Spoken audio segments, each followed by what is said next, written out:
Branyo channel. Before anything else, we would like to thanks to our Almighty Father for giving us a brand new day and of course our brand new life.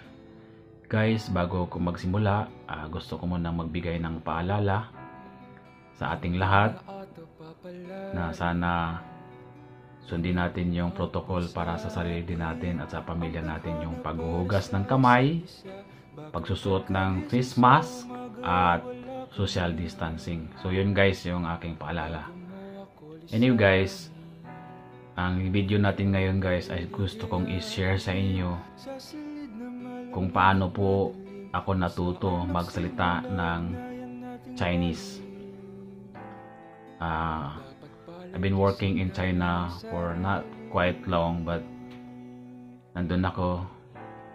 Kailangan nating matuto. So ngayon guys, gusto ko pong i-share sa inyo na baka sakali kayo po ay gusto ninyong matutunan yung mga foreign dialect kagaya ng Chinese. So meron akong sinusulat sa screen guys. Pakitingin na lang. Basahin ko na lang guys. Personal pronouns. Yan po guys ay mga basic na pwede nating matutunan lalo na sa mga beginners kung paano tayo matuto. Yung mga kabataan dyan na gustong matuto, tune in lang kayo dito sa ating channel. Marami pa akong i-upload na pwede nating makukunan ng pag-aaral na matuto tayo sa pagsasalitaan ng Chinese. So ngayon guys, halimbawa ako, in English I or me. Kung mapapansin nyo guys, meron nakalagay wo, meron siyang sign na parang V sign. Yan po guys ay tono, para pag pinapronounce mo siya ay meron siyang tono. So halimbawa, basahin ko ulit. Ako, I or me, we pronounce in Chinese wo. So yun yung una guys, yung first one. The second one guys ay halimbawa ikaw, you. In Chinese guys, we pronounce it ni. So merong pababa at saka pataas. And then the third one guys ay siya, she, her, he, or him. Sa Chinese guys, we pronounce it ta, dahil yung kanyang nasa taas na sign ay flat lang, so yung pronunciation natin ay ganun lang din po, ta. So yun guys yung ating singular personal pronouns. Guys, gusto kong i-share sa inyo ng gumawa ng isang sentence. Kaya sa baba, meron akong nilagay na like at pronunciation ng Chinese. So, ang ibig sabihin ng like guys sa Chinese ay si Juan. So, gusto ko yung words na yan, ikukunik ko siya lahat para makabuo tayo ng isang sentence guys. So, halimbawa, gusto kong sabihin na gusto kita sa Tagalog. Sa English, I like you. Sa Chinese guys, 我喜欢你. 我喜欢你. So kung makikita nyo guys, ginagamit natin yung ako, I, me, ikaw at saka you. In Chinese, 我 你. So ginagamit natin yan. So yun yung gusto kong i-share sa inyo yan na paano natin siya gamitin. Halimbawa, pangalawa naman guys, gusto mong sabihin dahil sa like kasi ang gusto nating i-mix para makabuo tayo ng sentence.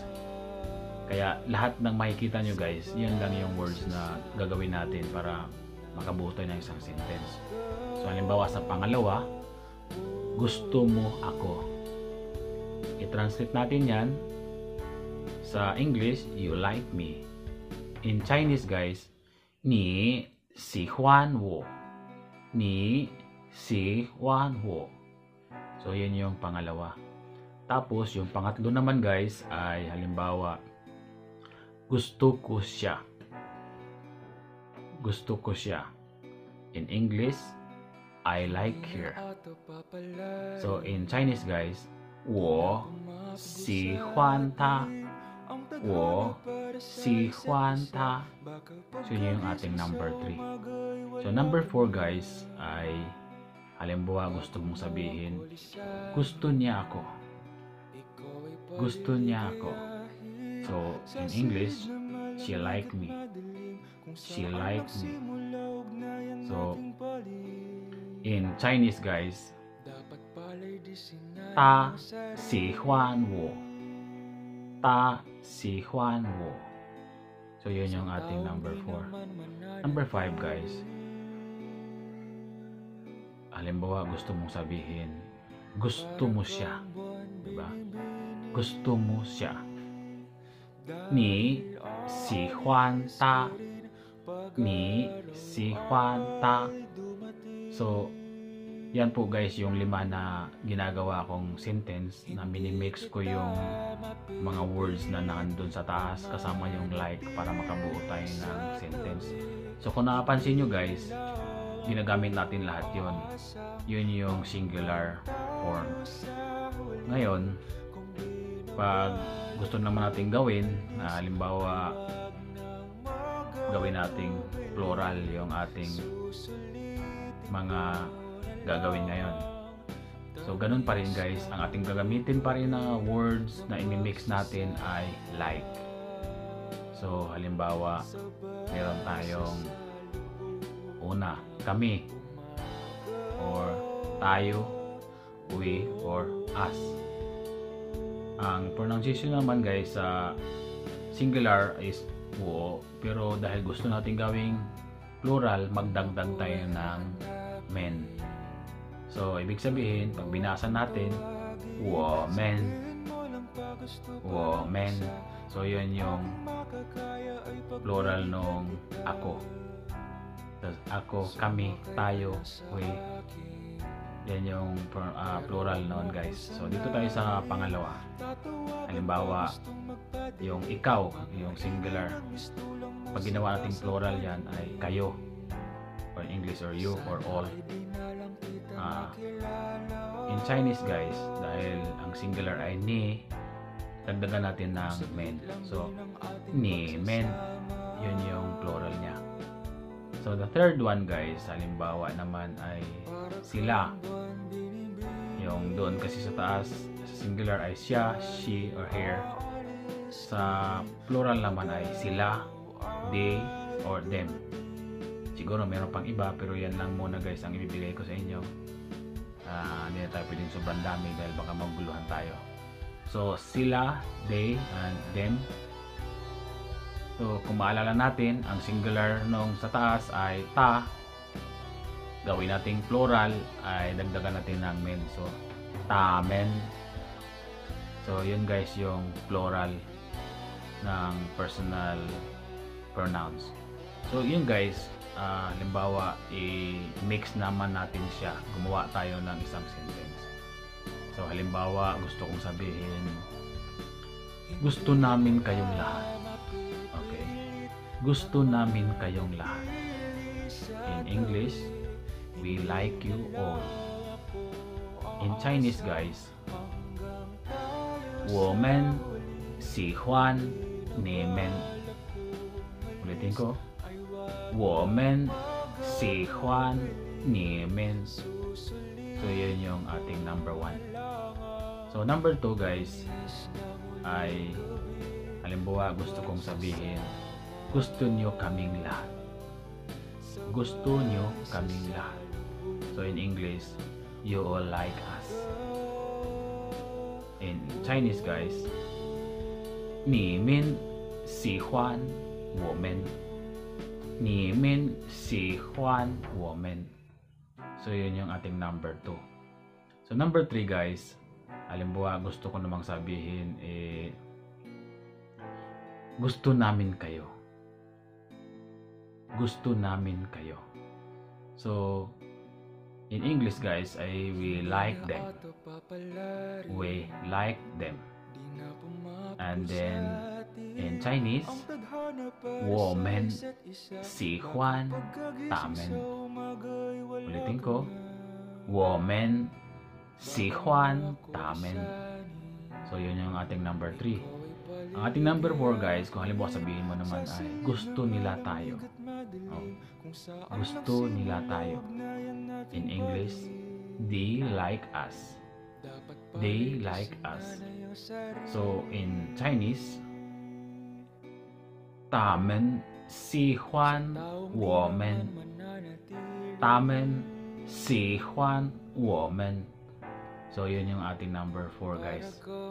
Halimbawa naman, gagawa tayo sa number 5. Halimbawa sabihin natin, gusto nyo sila. Gusto nyo sila. So in English guys, you all like them. You all like them. So in Chinese, 你们喜欢他们. 你们喜欢他们. So yun yung ating number 5. Number 6, the last one guys, I just try to make 6 sentences. So halimbawa gusto mong sabihin ay gusto ko sila. Gusto ko sila. So in English, of course, I like them. In Chinese guys, 我喜欢他们. 我喜欢他们. So yun yung ating number 6 guys. So basahin ko ulit guys from singular to plural. So halimbawa guys, gusto kita. 我喜欢你. 我喜欢你. In English, I like you. Gusto mo ako. Gusto mo ako. In Chinese, 你喜欢我. 你喜欢我. You like me. Number 3. Halimbawa, gusto ko siya. Gusto ko siya. 我喜欢他. 我喜欢他. I like her. Number 4. Gusto niya ako. Gusto niya ako. 他喜欢我. 他喜欢我.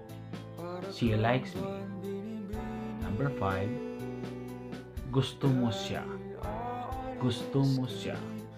In Chinese, 你喜欢他. 你喜欢他. You like him. You like him. So yun guys yung ating ginawang sentence na nabilong sa singular form. Dito naman tayo sa plural. Gusto namin kayong lahat. 我们喜欢你们. We like you all. Number 2.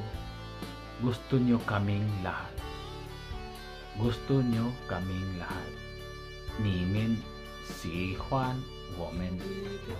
You all like us. Number 3. Gusto namin kayo. Gusto namin kayo. 我们喜欢他们. 我们喜欢他们. We like them. Number 4. Gusto nila tayo. Gusto nila tayo. 他们喜欢我们. 他们喜欢我们. They like us. Number 5. Gusto nyo sila. Gusto nyo sila. 你们喜欢他们. 你们喜欢他们. You all like them.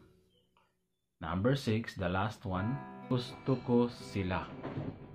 我喜欢他们.